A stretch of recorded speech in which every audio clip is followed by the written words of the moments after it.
Subscribe now and press the bell icon.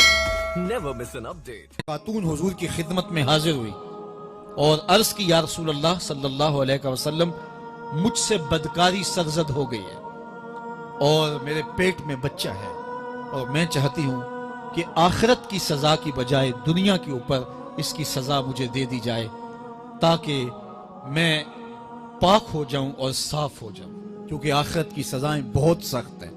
اللہ کے محبوب علیہ السلام نے جبریل امین سے ایک دن پوچھا تھا مجھے جہنم کے عذابوں کا ذکر سناؤ، تو عرض کی یا رسول اللہ صلی اللہ علیہ وسلم ہلکا ترین عذاب یہ ہے کہ جہنمی کے پاؤں میں آگ کے جوتے رکھے جائیں گے، باقی اس کے پورے بدن پہ آگ نہیں ہوگی، صرف آگ کے جوتے اس کو پہنائے جائیں گے، لیکن اس کی حدت، گرمی اور شدت اتنی ہوگی یغلی منہما دماغہ، اس کی شدت سے اس کا دماغ پگھل کر ناک اور کانوں کے ذریعے سے باہر آنا شروع ہو جائے گا۔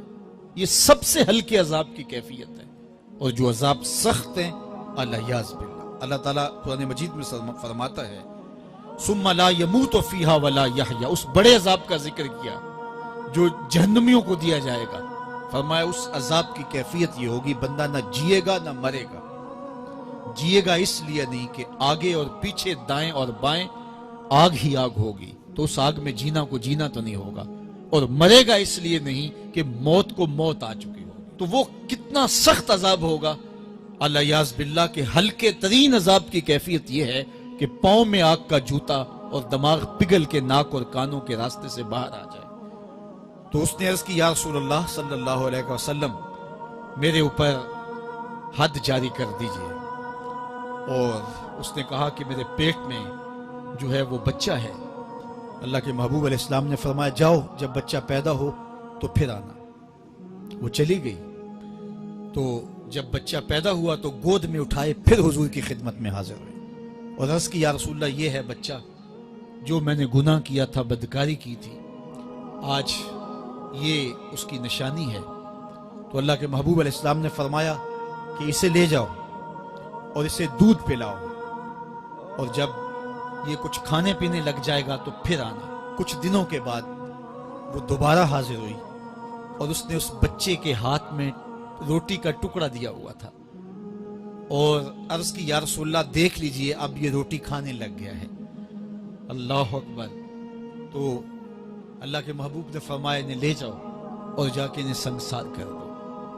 اس کی یہ حد بنتی تھی، اس کو سنگسار کیا اور اس نے خود یہ سزا اپنے لیے قبول کی۔ تو یہ بات ذہن نشین کیجئے کہ یہ وہ لوگ تھے کہ جن سے کبھی کوئی گناہ سرزد ہو جاتا تو وہ جلد توبہ کرتے، اور اس کی بڑی سے بڑی حد اور سزا بھی ہوتی تو وہ بھی کاٹنے کے لیے تیار ہو جاتے۔ میں اور آپ دیکھیں کہ ہماری زندگی میں اگر گناہ ہیں اور ہمیں سچی توبہ کی توفیق بھی نصیب نہیں ہے، اور آئندہ نہ کرنے کا عزم مصمم ہو، پکا ارادہ ہو کہ یہ گناہ زندگی میں دوبارہ نہیں کروں گا، الگ بات ہے کہ پھر دوبارہ اس سے سرزد ہو جائے، لیکن جب وہ توبہ کر رہا ہو تو اس وقت اس کا پختہ عزم ہو، اور اس کے دل کے کسی گوشے میں نہ ہو کہ چلو میں توبہ کر لیتا ہوں اور پھر ہو گیا تو پھر کر لوں گا، پکا عزم ہو کہ دوبارہ یہ گناہ نہیں کروں گا۔ اور اگر زبان سے توبہ توبہ کر رہا ہو اور دل میں ہو کہ ٹھیک ہے یہ تو صبح بھی مجھ سے عمل بد سرزد ہونا ہے، تو اللہ تعالیٰ سے یہ مذاق کرنے والی بات ہے، اور اللہ تعالیٰ سے جو مذاق کرتا ہے وہ کہاں کھڑا ہے وہ خود سوچ لے۔ وہ کیا کسی نے کہا تھا کہ توبہ کی پھر توبہ کی، پھر توبہ کر کے توڑ دی، میری اس توبہ پہ توبہ توبہ توبہ کر اٹھی۔ تو ایسی توبہ نہیں ہے کہ جو رسماً کسی مجلس میں چلے گئے، کسی اجتماع میں چلے گئے تو سب لوگوں نے توبہ توبہ کی تو وہ بھی توبہ توبہ کرتا رہا، لیکن اس کا عزم مصمم پختہ ارادہ نہیں تھا گناہوں کو چھوڑنے کا، تو یہ توبہ نہیں، یہ مذاق ہے۔ اس لیے اللہ کے حضور سچی توبہ یہ ہے کہ ماں قبل کے گناہوں سے مٹی کے گھروندے پاؤں پہ بناتا ہے اور انہیں مسمار کر دیتا ہے۔ وہ کبھی آپ نے دیکھا ہوگا کہ بچے ریت میں اپنا پاؤں رکھ کر کے اوپر سے ریت تھپک لیتے ہیں اور پھر پاؤں ہولے سے نکال لیتے ہیں، بچ جائے تو بڑے خوش ہوتے ہیں، اور جب کھیل ختم ہو جاتے ہیں تو اسے گرا دیتے ہیں اپنے ہاتھوں سے۔ بہلول بھی اسی شغل میں لگا ہوا ہے، بہلول یہ کام کر رہا ہے، گروندے بناتا ہے گراتا ہے، گروندے بناتا ہے گراتا ہے۔ بادشاہ گزرا, پوچھا بہلول کیا کر رہے ہو؟ ہنس کے کہا جنت کے مکان بنا رہا ہوں. کہا بیچتے ہو؟ ہاں بیچتا ہوں. کتنے کا؟ 10 روپے کا, سیل لگائی ہوئی ہے. بادشاہ مسکرا کے گزر گیا. دیوانہ ہے, مجنوں ہے, اپنی موج میں لگا ہے. پیچھے سے ملکہ زبیدہ بھی آ رہی تھی, اس نے بھی دیکھا. کہا بہلول کیا کر رہے ہو؟ کہا جنت کے مکان بنا رہا ہوں. کہا بیچتے ہو؟ ہاں 10 روپے کا بیچتا ہوں. 10 روپے بادشاہوں کے لیے کیا ہوتے ہیں؟ 10 درہم نکالے, اس کو دیا, اس نے دریائے دجلہ میں پھینک دیا.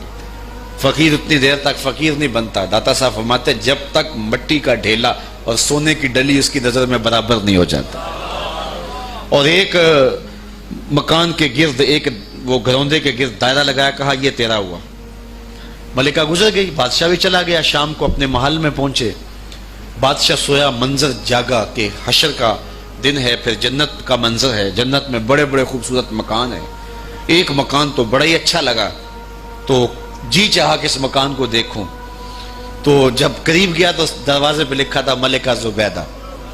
شوق سے آگے بڑھا تو دربان نے روک دیا. کہا یہ ملکہ کا ہے. کہا وہ میری ہی ملکہ ہے. کہا دنیا کے ضابطے اور ہیں, آخرت کے ضابطے اور ہیں. بادشاہ کی آنکھ کھل گئی, بے چین ہو گیا.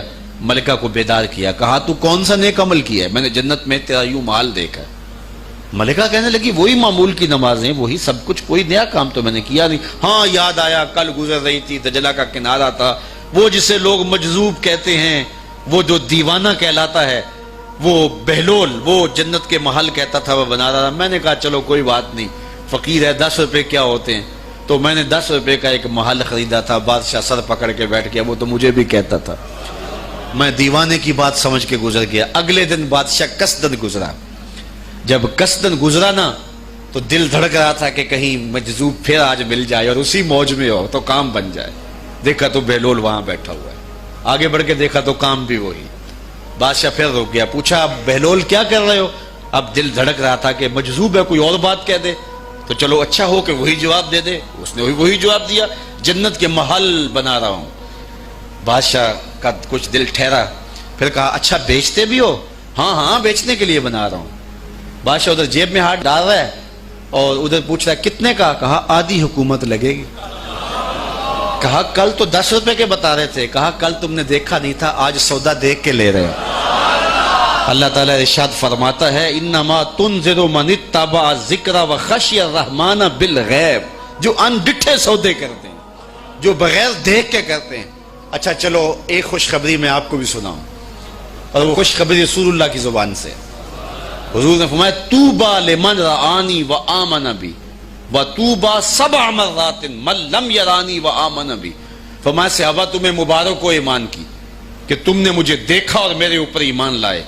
اور کہا انہیں 7 مبارکیں ہوں جنہوں نے مجھے دیکھا بھی نہیں ہوگا اور پھر بھی ایمان لائیں گے.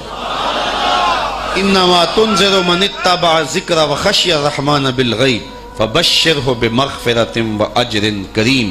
ان کو بشارت دے دیجئے بڑی عزت والے اجر کی اور خوشخبری بھی.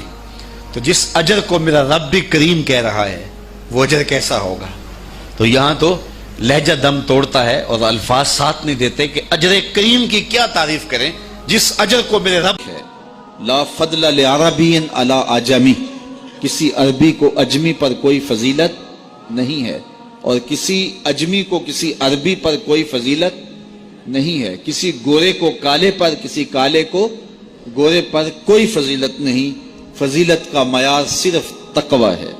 ہمارے آج بھی ہندوانہ رسمیں ختم نہیں ہو رہی. دولت کی تقسیم پر, امیر غریب کی بنیاد پر اس معاشرے میں تقسیم موجود ہے. ہمارے دیہاتوں میں چودھری اور کمی کی بنیاد پر تقسیم موجود ہے. رعایا اور حکمرانوں کی بنیاد پر یہاں تقسیمیں موجود ہیں. لیکن میرے اور آپ کے آقا و مولا نے قیامت تک آنے والی انسانیت کے لیے جو منشور دیا وہ یہ تھا کسی عربی کو اجمی پر کوئی فضیلت نہیں, کسی اجمی کو عربی پر کوئی فضیلت نہیں, کسی گورے کو کالے پر کوئی فضیلت نہیں. چونکہ کالے رنگ بھی اللہ نے بنائے ہیں, گورے رنگ بھی اللہ نے بنائے. حکیم لقمان رنگ کے کالے تھے اور صورت اچھی نہیں تھی. تو کسی نے ان سے پوچھا کہ آپ اتنے بدصورت کیوں ہیں؟ تو حکیم لقمان نے کیا جواب دیا؟ کہا آپ شکل میں نقص نکال رہے ہیں یا شکل بنانے والے میں نقص نکال رہے ہیں؟ تو وہ خاموش ہو گیا. اللہ اکبر. تو یہ اللہ نے بنایا ہے نا, اس نے کانٹا بھی اس نے پیدا کیا ہے, پھول بھی اس نے پیدا کیا ہے, چہروں کی رنگت اس نے بنائی ہے, کسی میں کوئی رنگ بھر دیا, کسی نے کوئی رنگ بھر دیا. تو رنگوں کی بنیاد پر, نسب کی بنیاد پر کوئی افضل, کوئی اشرف, کوئی اعلیٰ, کوئی بد, یہ نہیں ہے, بلکہ معیار جو دیا گیا وہ کیا تھا؟ تقوی. ان اکرمکم عند اللہ اتقاکم, جو زیادہ متقی ہے اللہ کے نزدیک وہی معزز ہے, وہی معتبر ہے. پھر حضور علیہ الصلوۃ والسلام نے عورتوں کے بارے میں تاکید کی کہ وہ تمہاری زیر دست ہیں, ان کی ملک کچھ نہیں ہوتا اور کمزور ہیں, ان کے بارے اللہ سے ڈرنا.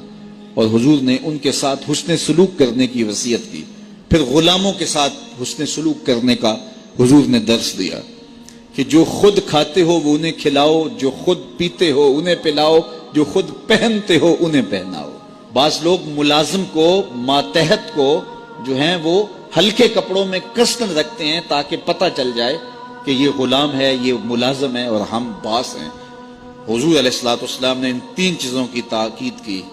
پھر حضور نے ہمسایوں کے حقوق کے حوالے سے بات کی, اور صحابہ فرماتے ہیں کہ اتنی بار حضور نے تاکید کی کہ ہمیں یہ گمان ہوا کہیں وراثت کے اندر حقدار نہ ٹھہرا دیا جائے.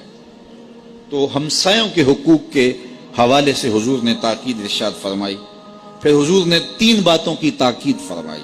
پہلی بات, عمل میں اخلاص پیدا کرو, چونکہ عمل کا خلوص ہی قبولیت کا سبب و ذریعہ ہے. اگر عمل میں خلوص نہیں تو کچھ بھی پلے نہیں ہے. دوسری بات, حاکموں کو وصیت کرنا, جو بادشاہ وقت ہوں, حاکم ہوں, ان کو خیر کی بات کہنا, ان کو بتانا, ان کا قبلہ درست کرنے کی کوشش کرنا, یہ ذمہ داری ہے قوم کے اوپر. تیسری بات کی حضور نے یہ وصیت فرمائی, لزوم و جماعت المسلمین, مسلمانوں کی جماعت سے الگ نہ ہونا, الگ الگ ٹولیوں میں نہ بٹنا, لابیاں نہ بنانا, گروہ بندیاں نہ کرنا, جماعت کے ساتھ جڑ کے رہنا, فرقہ بندی سے بچنا اور جماعت وحدہ کا ساتھ دینا. حضور نے فرمائی, تابعوا السواد الاعظم فإنہ من شذ شذ فی النار, جو بڑی جماعت ہے, سواد اعظم ہے, ان کے ساتھ رہنا, جو ان سے بچھڑ گیا وہ جہنم میں ڈالا جائے گا. در ماہی دا چھوڑی ناہی, نہیں تے ہو جاویں گا روگی, جیڑی بکری اجڑوں وچھڑی او بگیاڑا جوگی. اس لیے لزوم و جماعت المسلمین, مسلمانوں کی جماعت کے ساتھ قائم رہنا. پھر حضور علیہ الصلوۃ والسلام نے فرمایا, اے امت مسلمہ, میں تمہیں لاوارث نہیں چھوڑ کے جا رہا ہوں, میں تمہارے اندر 2 بھاری چیزیں چھوڑ کے جا رہا ہوں, اور اگر تم ان کو مضبوطی سے تھام لو گے, میں ضمانت دیتا ہوں تم کبھی بھی گمراہ نہیں ہوگے. ایک اللہ کی